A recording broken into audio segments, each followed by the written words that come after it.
സിനിമയുടെ കാര്യം ആയതുകൊണ്ടിട്ട് ഇങ്ങനെ ഓരോരുത്തർ ഷെയർ ചെയ്യാനായിട്ട് തുടങ്ങി. അപ്പം ഞങ്ങളുടെ സംഘടനകളിലും അത് പലതരം ടോക്കുകൾക്ക് വഴി തെളിച്ചു. അപ്പം അതിൻ്റെ അടിസ്ഥാനത്തിലാണ് ഞാൻ ഈ മീറ്റിംഗ് ഒരിക്കൽ കൂടി പറയുന്നത്, ഞാൻ ഈ മീറ്റിംഗ് വിളിച്ചത് അതുകൊണ്ടിട്ടാണ്. ഞങ്ങൾക്കിടയിൽ ഒരു പ്രശ്നവുമില്ല എന്നുള്ളതാണ് സത്യസന്ധമായ ഒരു കാര്യം. ഞാൻ ഇപ്പോഴും ആന്റണി ചേട്ടനോട് സംസാരിച്ചതാണ്.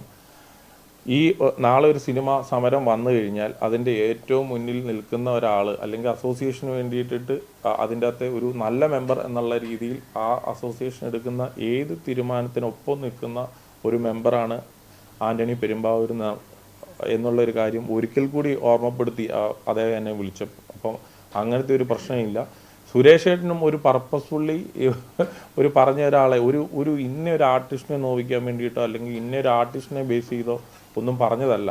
നിങ്ങൾക്കറിയാം, ഒരു അസോസിയേഷനെ സംബന്ധിച്ച് ജൂനിയർ ആയിട്ടുള്ള ആൾക്കാരും ഉണ്ട്, സീനിയർ ആയിട്ടുള്ള ആൾക്കാരും ഉണ്ട്. അപ്പോൾ നമുക്ക് രണ്ട് ടൈപ്പ് ഓഫ് ആൾക്കാരും നമുക്ക് ആവശ്യമാണ്. സീനിയർ ആയിട്ടുള്ള ആൾക്കാർ പറയുമ്പോഴാണ് കുറച്ചുകൂടെ ആധികാരികമായിട്ട് അത് പറയാനായിട്ട് പറ്റുകയുള്ളൂ. അതിൻ്റെ അടിസ്ഥാനത്തിലാണ് സുരേഷ് ഏട്ടൻ അത് പറഞ്ഞത് എന്നുള്ളത് മാത്രമാണ് എനിക്കത് പറയാനായിട്ടുള്ളത്. ഇന്ന് രാവിലെയും ഇന്നലെയൊക്കെ ഞാൻ സുരേഷ് ഏട്ടനായിട്ട് സംസാരിച്ചാണ്.